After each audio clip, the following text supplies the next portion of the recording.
You are watching Rahinijar TV with Ilama Sayyid Abdul Basit Bukhari. اعوذ باللہ من الشیطان الرجیم بسم اللہ الرحمن الرحیم صلو علی الحبیب اللہم صلی علی سیدنا و مولانا محمد وبارک وسلم وصلی علیہ۔ سامعین محترم، نبی اکرم صلی اللہ علیہ وآلہ وسلم کی سیرت طیبہ بیان ہو رہی ہے۔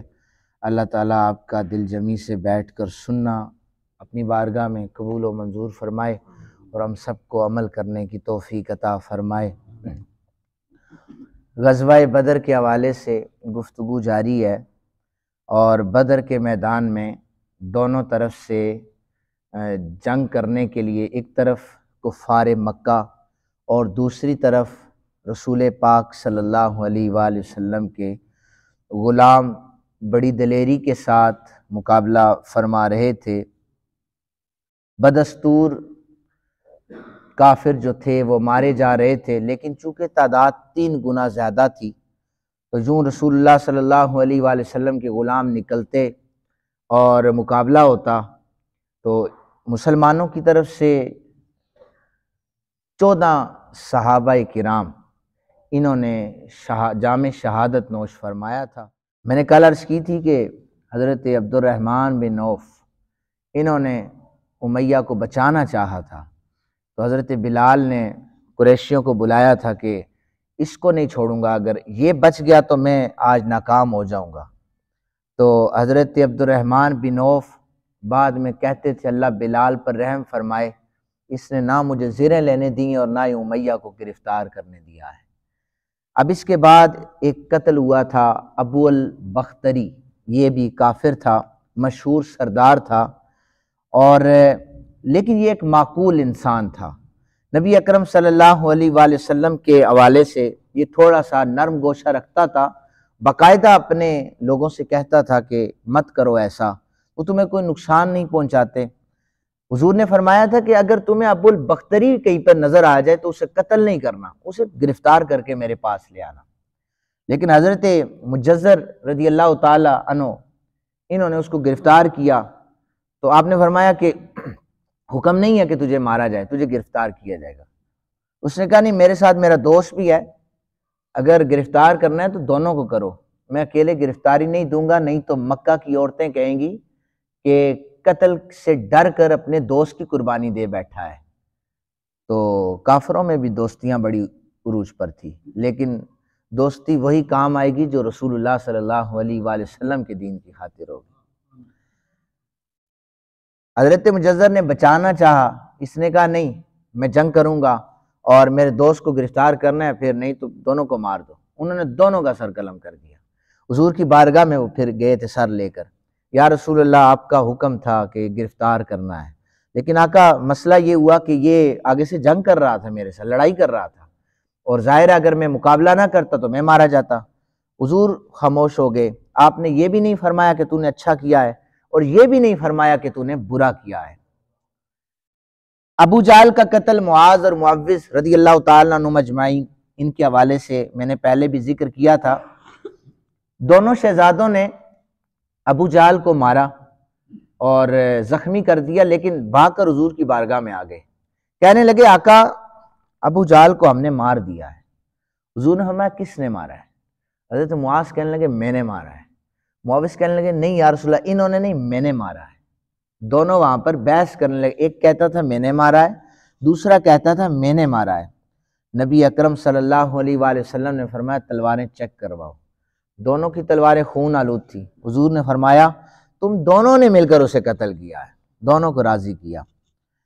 لیکن بعد میں ایک حضور نے فرمایا کہ ابو جہل کو دیکھو کہاں پہ پڑا ہے، تو ایک صحابی وہ گئے جب اس کے پاس تو وہ تڑپ رہا تھا، وہ مرا نہیں تھا اس وقت، پھر بھی وہ غرور اور تکبر میں تھا، کہنے لگا یہ کون سی بڑی بات ہے، جنگ میں لڑتے ہوئے کوئی مر جائے تو اس کی بزدلی تو نہیں ہوتی، میں بے شک سردار ہوں لیکن جنگ میں لڑتا ہوا مرا ہوں۔ خیر آج بھی آپ لوگ وہاں پر جا کر دیکھ سکتے ہیں، مدینہ پاک میں بدر کے میدان کے قریب جہاں پر ابو جہل مرا تھا وہاں پر لیٹرینیں بنی ہوئی ہیں اس وقت بھی، آپ دیکھ سکتے ہیں وہاں پر۔ اس کے بعد عددی قلت بہت تھی، یعنی 313، 3 گنا سے زیادہ مقابلہ۔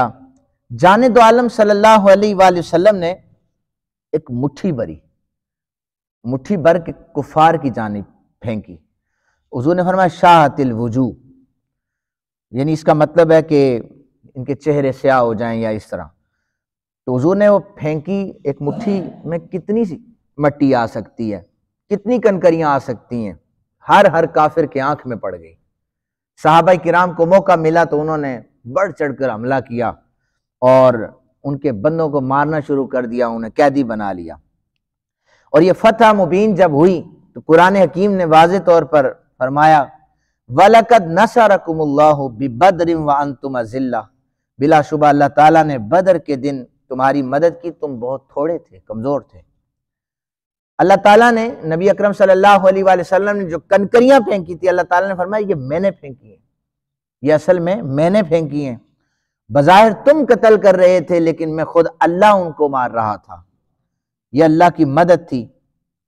اور نبی اکرم صلی اللہ علیہ وآلہ وسلم کے 4 اور معجزات، بے شمار معجزات تھے، لیکن 4 بڑے وہ معجزات جو بدر کے میدان میں تھے وہ یہ تھے۔ ان میں سے پہلا یہ ہے، حضرت عکاشہ دوڑ کر آئے، سید عالم سے عرض کرنے لگے جانے جانا میری تلوار ٹوٹ گئی ہے، اب کیا کروں، تلواریں بھی تو کم تھی۔ حضور نے فرمایا یہ ایک جڑ پڑی تھی وہاں پر ایک درخت کی، حضور نے فرمایا یہ لے لو، اس سے جا کر جنگ کرو۔ صحابہ کہتے ہیں جب جڑ کو لہرا رہے تھے نا، وہ تلوار کی طرح چمک رہی تھی، اور اس جڑ سے کئی کافروں کے سر حضرت عکاشہ نے قلم کیے تھے۔ حضرت عکاشہ کے بعد حضرت سلمہ کی شمشیر وہ جو تھی وہ تیز، مطلب کاٹ کر اس نے اب کاٹنا چھوڑ دیا تھا، تیز نہیں تھی، تو جانے دو عالم سے عرض کرنے لگے آقا میری تلوار جو ہے اب کاٹ نہیں رہی، کمزور پڑ چکے۔ حضور نے کھجور کی ٹہنی عطا فرمائی، فرمایا اضرب بہ، اس کے ساتھ مقابلہ کرو۔ اس کھجور کی ٹہنی سے بھی کافروں کے سر قلم کیے گئے۔ 2023 میں کوئی حضور جیسا ہو سکتا ہے؟ کیسے ہو سکتا ہے؟ دشمن نے ایک زوردار وار کیا۔ یہ تیسرا معجزہ حضرت خبیب رضی اللہ تعالی، خباب نہیں خبیب، ان کے ایک پہلو پر یہ جہاں پر تلوار لگی تو یہ کندھا لٹک گیا، انہیں بھی گھسیٹ کر حضور کی بارگاہ میں لایا گیا۔ آقا کندھا کٹ چکا ہے، یہ تڑپ رہا ہے۔ حضور نے اپنا لعاب دن وہاں پہ لگایا، کندھا وہیں پر جڑ گیا۔ سید عالم صلی اللہ علیہ وآلہ وسلم کی بارگاہ میں چوتھا معجزہ حضرت رفاع رضی اللہ تعالی عنہ ہاتھ کے اوپر اپنی آنکھ کا ڈیلا رکھ کر آ گئے، آ کر عرض کرنے لگے آقا آنکھ باہر آ گئی ہے۔ صحابہ کو پتا تھا نا مدد کس سے مانگنی ہے۔ حضور کہہ دیتے شرک کر رہے ہو تم، اللہ سے مانگو، اللہ آنکھ دے گا۔ صحابہ کو پتا تھا حضور اللہ اسے لے کر دیتے ہیں، یہ عقیدہ تھا صحابہ کا۔ آنکھ کا ڈیلا صحابہ بھیج دیتے نا، جاؤ جا کر اس سے مانگو۔ حضور ہمیں آنکھ کا ڈیلا قریب کرو، اپنا لعاب دن لگا کر آنکھ فٹ کر دی۔ یہ سیاستہ کی حدیث مبارکہ ہے اور صحیح سند کے ساتھ موجود ہے۔ وہ حضرت رفاع کہتے ہیں پھر اس آنکھ سے کبھی میری روشنی مدھم نہیں ہوئی۔ 4 بڑے معجزے وہاں پر ہوئے تھے۔ نبی اکرم صلی اللہ علیہ وآلہ وسلم کا اصول تھا جب بھی کسی غزوے میں تشریف لے جاتے تو جنگ کرنے کے بعد 3 دن تک میدان جنگ میں ہی وہاں پر رکے رہتے، سپاہی آرام کر لیں، زخمیوں کی مرہم پٹی ہو جائے۔ تو وہاں پر 3 دن تک آقا کریم صلی اللہ علیہ وآلہ وسلم مقیم رہے، اور آقا کریم نے قریب ایک کنواں تھا وہاں پر گھسیٹ کر ان کافروں کی لاشوں کو پھینکا تھا۔ امیہ جو تھا اس کی لاش کی بری حالت، میں نے کل بتایا تھا نا، اس کے اوپر حضرت عبد الرحمن بن عوف لیٹ گئے تھے، اس کو نہیں مارنا، گرفتار کروں گا، وہ دوست تھا ان کا۔ تو صحابہ کرام نے نیچے سے تلواریں ایسے ان کے پیٹ میں، اس کے پیٹ میں جناب اس کے سارا جسم کو کاٹ دیا تھا۔ اس کی لاش وہیں پر پڑی تھی، جتنے بھی باقی کافر تھے سب کی لاشوں کو کنویں میں پھینک دیا تھا۔ تو سید عالم صلی اللہ علیہ وآلہ وسلم اب ان لاشوں کے پاس چلے گئے۔ حضور نے فرمایا اے ابو جہل مرے ہوئے کو، اے عتبہ، اے فلاں فلاں، ہمارے ساتھ ہمارے رب کا وعدہ فتح و نصرت کا تھا، اللہ نے ہمیں فتح دے دی ہے، تمہارے ساتھ ذلت کے ساتھ تھا اور تم ذلیل ہو گئے ہو۔ اور فرمایا تم میرے ہم قوم تھے مگر کیسے برے ہم قوم ہو، تم نے مجھے جھٹلایا، دوسروں کو سچا مانا، تم نے مجھے مکہ سے نکالا لیکن اہل ایمان نے میرا ساتھ دیا۔ حضور گفتگو فرما رہے ہیں تو حضرت فاروق اعظم تشریف لے آئے، عرض کرنے حضور مردوں سے خطاب کر رہے ہیں۔ حیران ہو گئے نا، یا رسول اللہ کیف تکلم اجسادا لا ارواح فیہا، ان سے خطاب کر رہے ہیں جن کے اندر روح موجود نہیں ہے۔ حضور نے فرمایا ما انتم بیاسمع لما اقول منہم، میں جو کچھ کہہ رہا ہوں نا جس طرح تم سن رہے ہو مردے بھی اسی طرح سن رہے ہیں، مردے بھی اسی طرح سن رہے ہیں۔ اگر مردے سن سکتے ہیں سید عالم کا خطاب تو یہاں سے بیٹھ کر سید عالم بھی ہمیں سن سکتے ہیں۔ تو واضح حدیث موجود ہیں کہ جو شخص مجھ پر محبت کے ساتھ درود پڑھے گا، بہت محبت سے جو پڑھے گا، اس کا درود تو میں خود اپنے کانوں سے سنتا ہوں۔ ویسے تو فرشتے کی ڈیوٹی ہے نا، فرشتہ جا کر کہے گا حضور فلاں بن فلاں نے آپ پر درود بھیجا ہے، تحفہ قبول کرے۔ حضور نے فرمایا جو دل سے محبت سے درود پڑے گا، پھر فرشتہ نہیں، میں اپنے کانوں سے اس کا درود سنتا ہوں۔